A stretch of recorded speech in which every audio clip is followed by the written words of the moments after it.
Hello, here is a quick guide on how to install and then use Reaper, which is sound software, audio software. It's technically called a DAW, a DAW. So this is the address of the Reaper download page. Type that into your address bar. You are probably all going to be using a 64-bit computer system. Make sure you download the Apple one if you're on Apple and the Windows one if you're on Windows, etc. So if you press download, that should show up. Oh, it's telling me I've already downloaded it, which is true. It doesn't like me trying to download again. Basically, just follow all the default settings for that, and that should work. Now, Reaper may take a long time to start up when you first open it. That is normal, that's fine. You will probably see this screen when you first open it. For simplicity, I'd recommend in this drop-down menu selecting direct sound.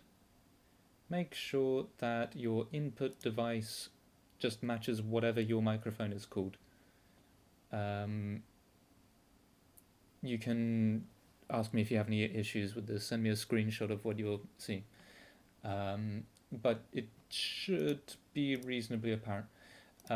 Make sure your output device matches whatever speakers you use. If you're currently getting sound where you normally like to get sound out of your computer, you can check where that is coming from here in this icon.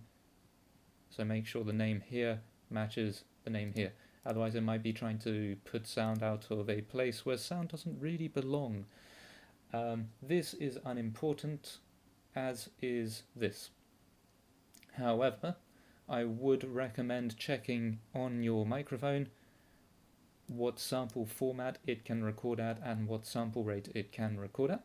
If your microphone says it goes up to 41,000 Hz and 16-bit, you'll need to make those match your microphones. If it's fine up to 24-bit and 48,000 Hz in the sample rate, that will be fine. It doesn't matter if it's lower than what your microphone can do. So if you have any problems, select 16-bit and type in 41,000. I almost guarantee you your microphone will work with those settings. The channels and buffers is unimportant. So you just press OK to select that. Now you'll notice there's a big blank bit on the left of the screen. You need to double click there. This will create a track, basically like a tape. And then if you want to record, you'll need to sometimes right click here and make sure that the input matches what you've got. Normally the default settings will be fine. To then record, click that, and you can hear I'm hearing myself now probably. If you make a sound, you should be able to see this bar moving after you click this red dot. So if I click it again, red dot gone, click the red dot again, and we can now see movement. The final thing you need to do to record is press this red dot. It won't record if you don't press both the red dots.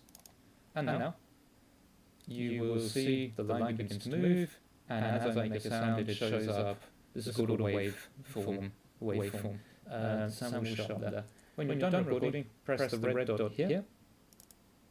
That will stop moving. Next up, and this is the final stage, if you press File and Render, you get another intimidating screen. The good news is you literally don't have to do anything here. If you want to make Bronwyn's life a bit easier, I'd recommend selecting this drop-down menu here and clicking on MP3. So that's a much smaller type of file than WAV, but both will be fine. So once you've clicked MP3, this is the button. You can ignore all the other buttons. You just press Render one file. This will come up. Once it is finished, you can fast track finding where the file is by clicking on Show in Explorer. Here is your recording. There is your sound.